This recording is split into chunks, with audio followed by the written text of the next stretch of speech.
Hello and welcome. The goal of this podcast is to get listeners connected with others in the sports industry because they say it's all about who you know, and now you know us. All right, hello and welcome to another episode of the Constant Sports Podcast. Today we are joined by Jessica Campbell. Thanks for joining us today, Jessica. Thanks for having me. And then we're also joined by our co-host, Sal Caprita. How's it going, Sal? Good.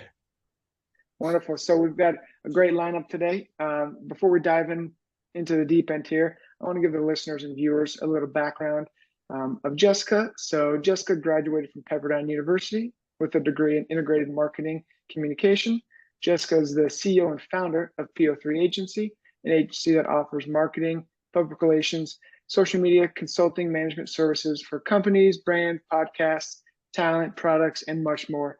There's much more we'll dive into with Jessica there. That's just scratching the surface. So we're looking forward to diving in today and getting to learn more about Jessica and what she's got going on. So can you tell the listeners, I guess, and viewers kind of about your time at Pepperdine, your marketing and communication degree, and kind of how you got into that? Well, funny and embarrassing story I'll start off with. I went there for business, and then I took my first few econ classes and I said, this is not for me. So that's how I ended up in marketing and communications. And I have honestly learned so much from that program that I still use, and I get to guest speak there all the time in the classes that I took, which is really special. So loved my time there, loved what I learned, and definitely still use it all. And the business side, I think I could have definitely learned too, but it was great.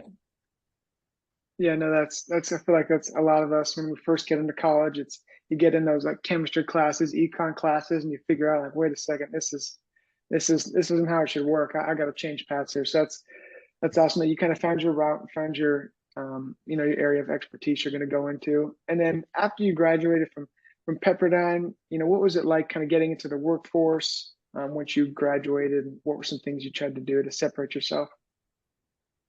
Good question. I graduated during COVID. So COVID started my junior year when I was ending my internship that I had in college as the sports marketing intern for the John R. Wooden Award, which is ESPN's College Basketball Player of the Year award.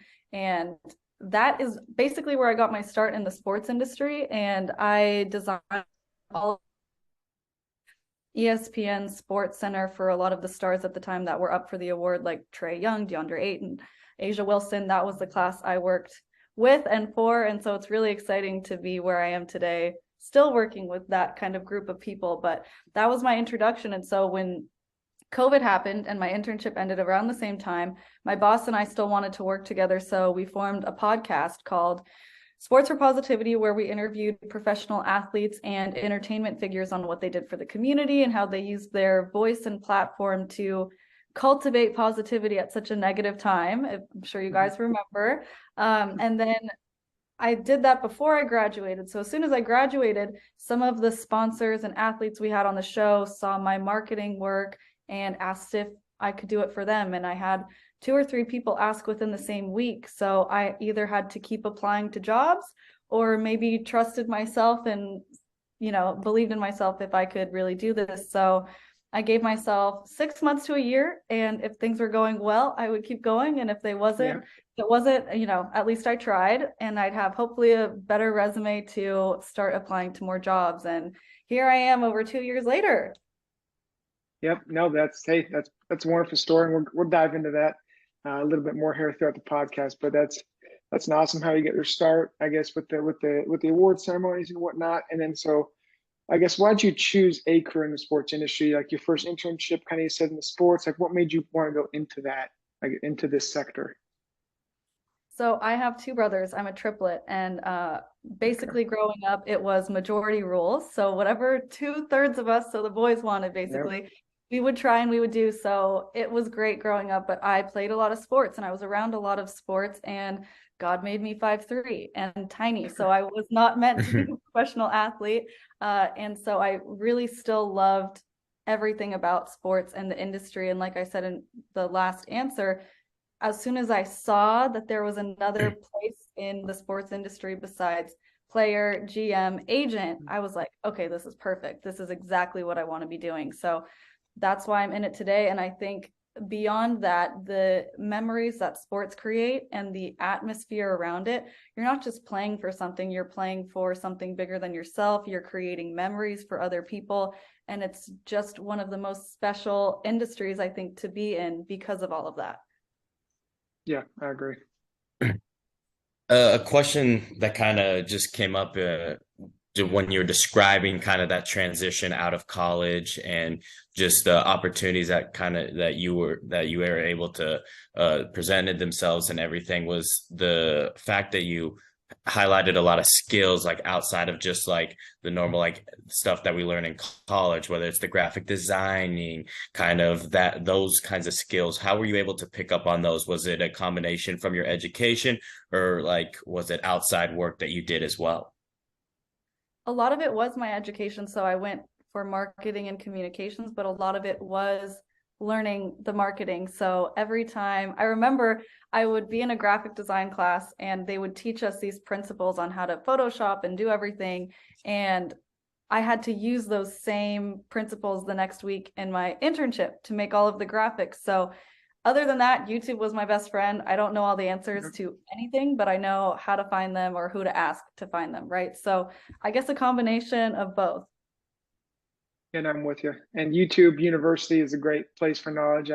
I'm there. I frequent that place quite often. So, any skill you essentially need, anything you need to learn, it's a good spot to start. And then kind of going off that, getting information, getting skills. Can you give us a little bit, tips, your thoughts on having a mentor and how our listeners and viewers should go about getting a mentor, that kind of process?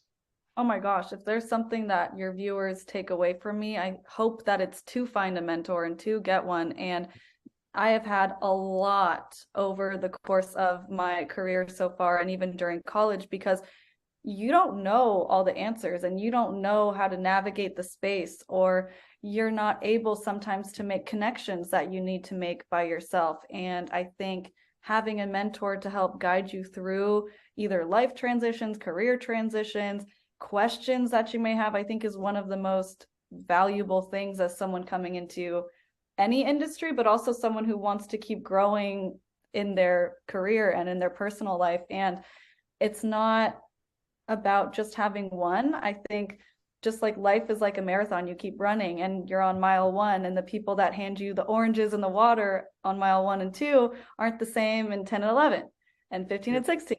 And then by the end, you're surrounded by a whole different group, and the people behind you are still part of your journey and cheering you on, but they're not the people needed to get you to that next spot that you need to be in. So always find a mentor. You can reach out to them on LinkedIn. It's a really easy message. Maybe start with an informational interview before full-on mentorship, but absolutely, I have tons. They're amazing, and I hope everybody has some. Yeah, I'm with you there. And I think that's kind of one of the things that we took away, from grad school is that, you got to surround yourself with people that are in similar fields, similar careers, but then also you just get a broad reach of people that you can be connected with. And that, if you want to be I don't know, GM for the Lakers, you got to go find a GM or something like that, and kind of figure out what their route was. And there's so many different routes to take, whether that's, you start here, you got A, B, Z. I mean, there's so many different things you can do. So kind of along with your story, when you graduated during this pandemic and life was crazy, and then you created this agency, what was it like signing your first athlete? Can you give the viewers inside look into what was that process like, and how'd it feel? It's a crazy process. I think one thing that helped me when I was signing was I take a really personal approach with all of my clients, not just the athletes, but especially them. And so many people approach them and are just very surface level, or, take where they're at for granted, or don't treat them as a person, and they're a person first and an athlete second. And I think that was one of the biggest things in the way that I treat my clients, is that we're friends during this process. And if I can get to know them on that level, I'm going to get them the sponsorships that they really want, because I'm going to get to know them on that level. And signing the first one was the best feeling, because it really validates that, you're in it to win it. Like you're doing it and you're helping them, and then watching them get their first deal and then see them in the Super Bowl and all of these different things. You also become part of their family and they become part of yours. So when they win, we win. And that's just the best of all the worlds, right? But it was a really, really great experience.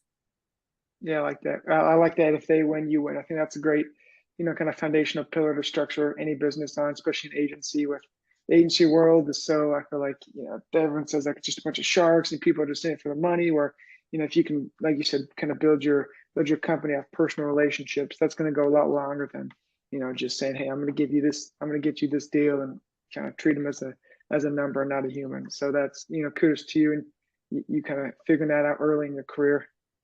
That's awesome.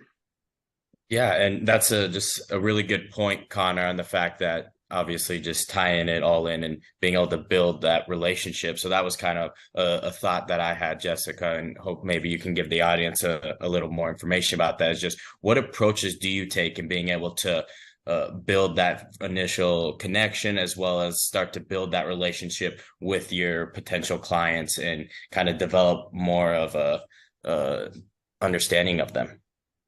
Well, just like how you guys researched me and have specific questions for me before this show to make me feel welcome and understood and valued during this interview process, it's the same thing that you want to do for your potential clients. And so you kind of have to be a little bit creepy, right? You cyber stalk them, you look at all of their college, school, education history, you learn their playing history, you learn everything there is to know about them that's available online, so that you can really tailor your conversation, your package, your strategy towards them personally. And it does take a lot of effort and work, and not a lot of people put that in. But I think when you have personalized questions and understanding of who they are, how they operate, what their upbringing was like, you're really able to start the relationship off strong.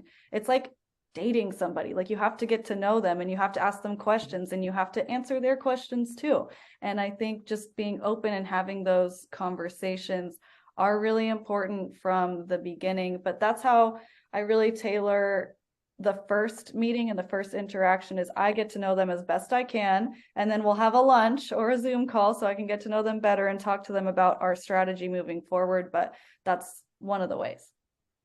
Absolutely. No, I think that's huge. And it just shows kind of your passion for it, and being able to go and do that work, that extra work. It shows that client or prospective individual kind of your passion for it, and that you truly do care about your work and what you're doing.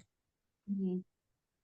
Yeah, true. And then kind of speaking on a little bit about the strategy and implementation. So how have you grown from 0 clients to over 100, kind of in this space? Has your strategy changed? How has it developed over this, I guess, 2-year time frame?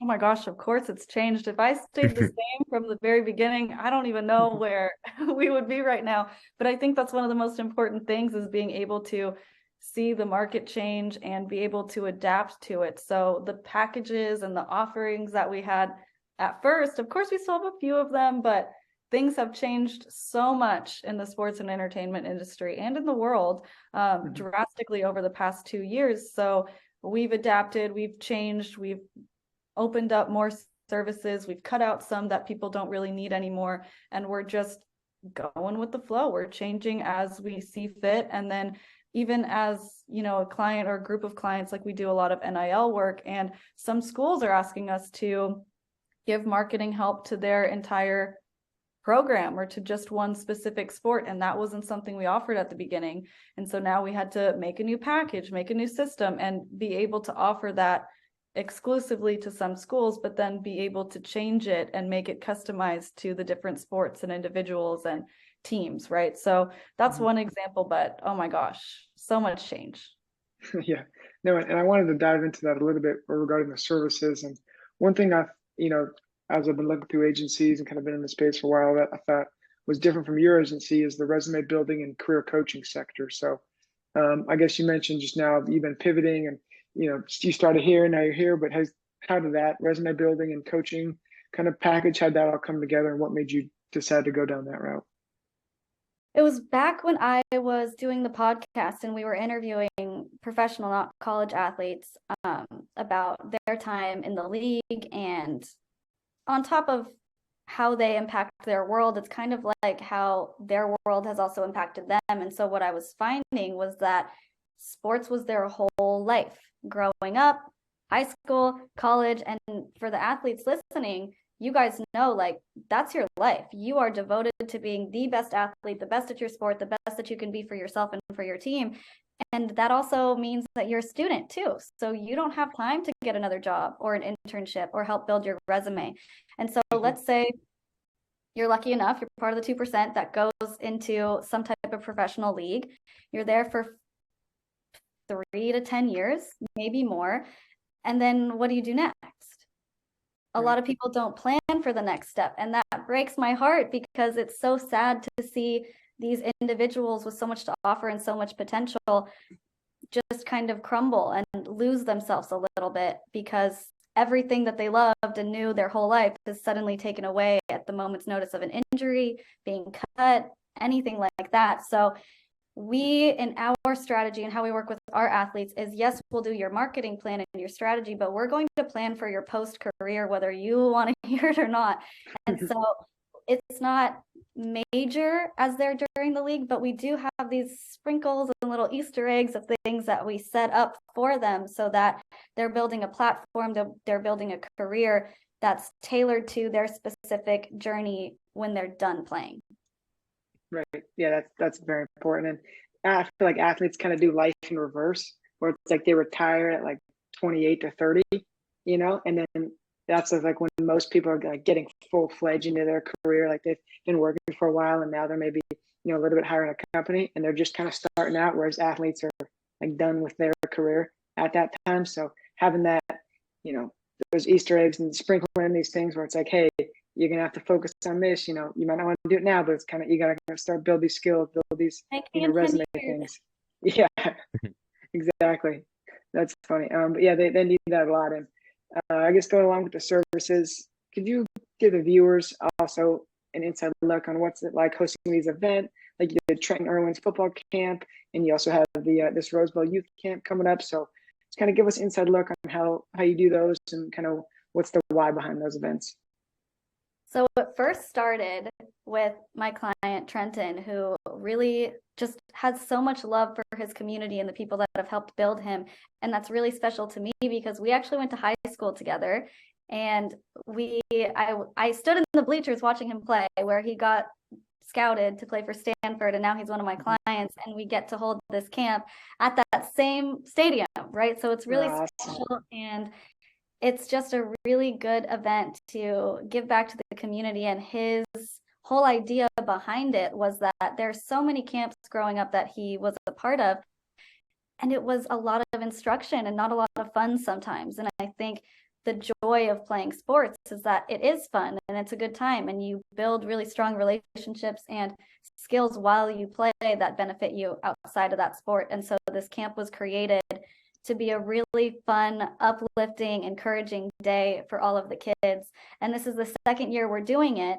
And I actually won an award last year for this camp and some of the other things I was doing in the sports industry. And that's how the Rose Bowl found me. And we decided to do a youth camp together. So I could give you some insight onto what those camps are like. I don't think we have that much time, but it is a lot of preparation and planning, a bunch of legal stuff and insurance, which isn't the fun, sexy side to talk about. But then you also have to manage the talent and the signups and just the whole thing of that day. So what people see is this big, and then my plan sheet behind that is about this big. So of course. It's awesome though. Very much worth it.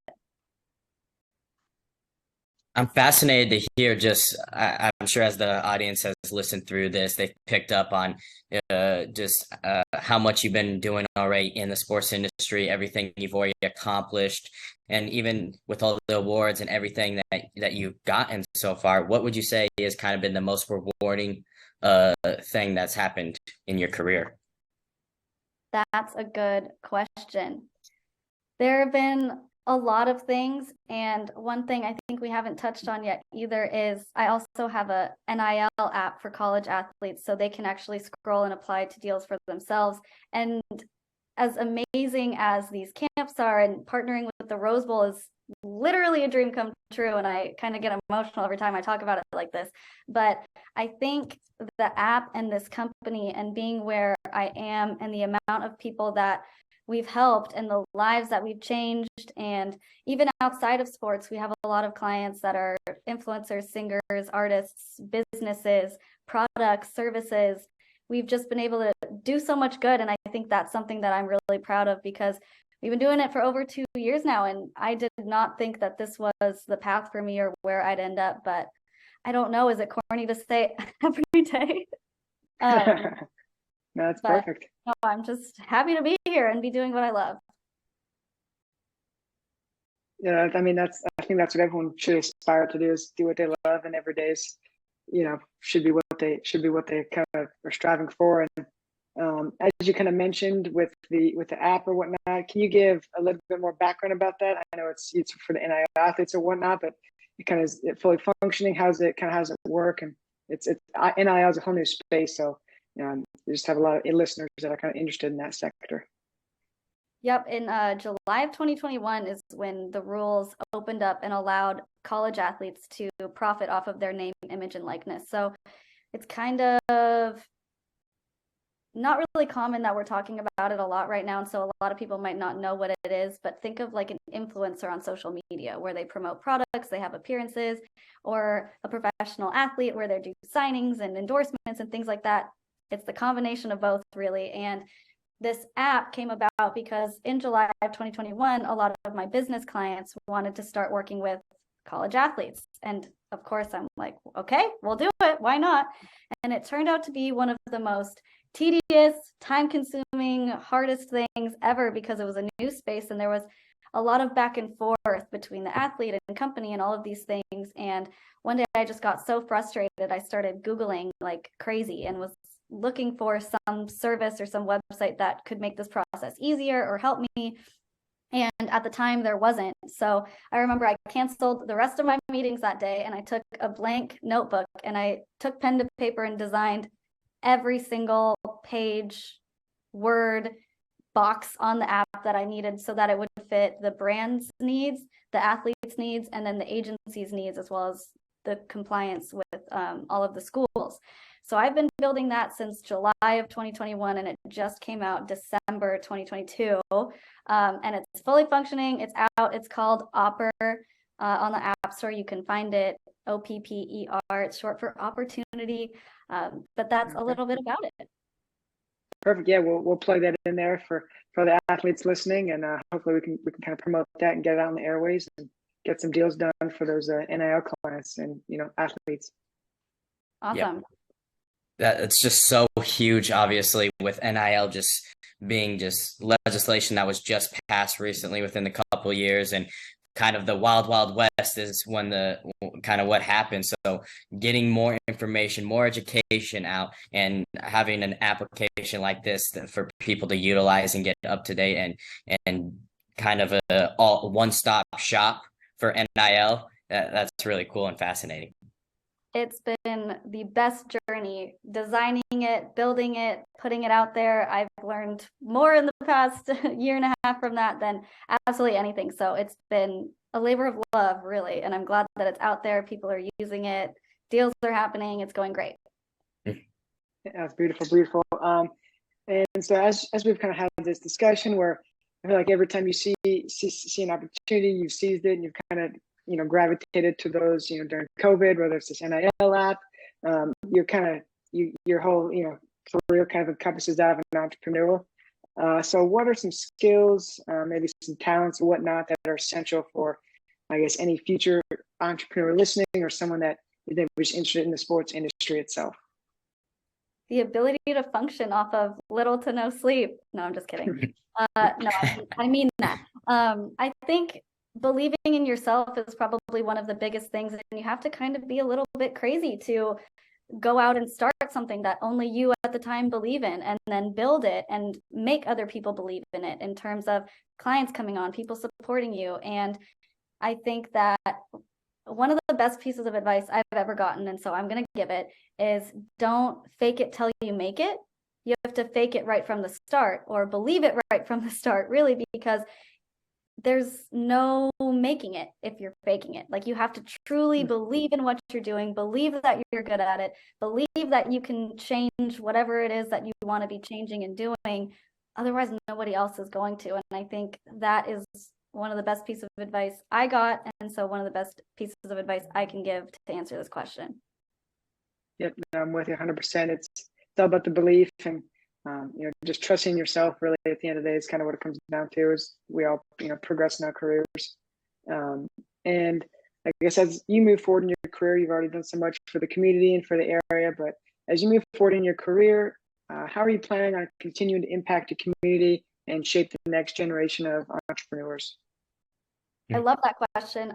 My internship shaped me so much, and if I didn't have that, I honestly don't think I would be here today. So one of the first things I started when I opened up this agency was our internship program. And I've structured it in a way where we get about 4 to 6 new interns per quarter. And I really tailor the experience to each individual in terms of I give them tasks that actually will impact their future career goals. And so they're not just researching and filling out spreadsheets, they're actually doing things that matter. And if they are researching and filling out spreadsheets, I show them where it goes and how it impacts the business and our clients in the long term too, so they know exactly how they're making an impact. And that's one of the biggest ways that I hope I'm shaping and helping this next group of entrepreneurs coming up and giving them the skills that I got when I was their age and that I wish I had gotten when I was their age. And then with the community, that's really important to me too. And so another one of the things I first started was our quarterly cause program. And every quarter as well, we pick a charity or event or cause that just needs a little bit of extra help. And we'll go in and donate our services, our time, or something along those lines to help make that charitable event a success. Yeah, wonderful. Well, that's great. That just shows, how much you're invested in the community. And I think it's, just for future people that are trying to get into space, it's just kind of getting out there and doing it, essentially, like making it happen. And if you're just sitting back and waiting for things to happen, and more often than not, nothing's going to happen, but it just goes to show that, yeah, exactly. You'll be too late to the game, and then you're done for. Yeah, wonderful.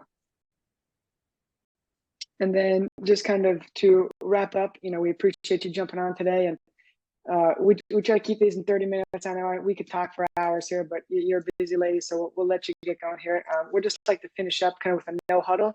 So I'll ask you about 5 to 6 questions. Just kind of the first thing that comes to mind, just rattle it off. So we'll start off with, what is your favorite book? My favorite book right now, I think, is The Power of Negative Thinking by Bob Knight. Really, really good. It sounds horrible, the power of negative thinking, but it teaches you basically how to see the negative or the ways things that can go wrong, and then how you can plan for those to not happen. So as I prepare for these camps coming up, that's like my rule book. Yeah. I guess I feel like it's positive self-talk, kind of the backside of that. So that's yes. Wonderful. So, and then what medium do you use to stay up within the sports industry? I follow every single team, as many athletes as I can, as many reporters as I can. I want to always see what's going on. So I think just immersing myself, and I don't scroll mindlessly on LinkedIn or Instagram that much, because everybody I follow teaches me something, or something is educational. So that's a big one. And then of course the athletic, front office sports, all the good stuff. Yep. All those are must follows for those wanting to be in the sports industry. And then this might be a hard one, but what's your favorite marketing and or project you've worked on? I don't know. I think these camps are really, really special. The Rose Bowl camp has been probably my favorite one to date. Yep. Yeah, that one's going to be awesome. And that's March 19th, correct? March 19th, 2023. We'll put it on the calendars. Anyone in the LA area, that's a must-have stop for yourself during that camp time. So we'll put that out there. And then how can others get connected with you and follow your work? My Instagram is at jess.campbell3, Campbell just like the soup. My agency is at PO3 Agency, I think on all socials, and then Opper is at _OPPER _, I believe, on all socials as well. All right, well, we'll get that out there, and then if we'll kind of give you the floor here if you want to add any comments or anything. The floor is yours. Oh, you're putting me on the spot. I would say anything you want to do, you can accomplish, and always think of something bigger than tomorrow. So whatever you're doing today has a larger impact tomorrow, as in terms of you should be thinking 10 years ahead and planning that far ahead, because truly everything you're doing right now affects who you will become. Wow, I love that. You have to put that on a Amazing. t-shirt and sell that. Yeah, that was something right there. That's the That trick. was awesome. You gotta go trademark that and get that established. There you go. Well, thanks, Jessica, for coming by today. We really appreciate it. This is going to be great, and this is just for our viewers and listeners needed. So yeah, we appreciate you stopping by, and we're looking forward to getting this out there and staying connected in the future. Thank you so much, and me too. Head on over to Dubby's website, dubby.gg. Take a look at the collections and different products they have. They've handpicked what they believe to be the 10 most critical ingredients for focus and concentration. Use Constant Sports 10 at checkout to save 10% off and view other promotional codes they have going on right now.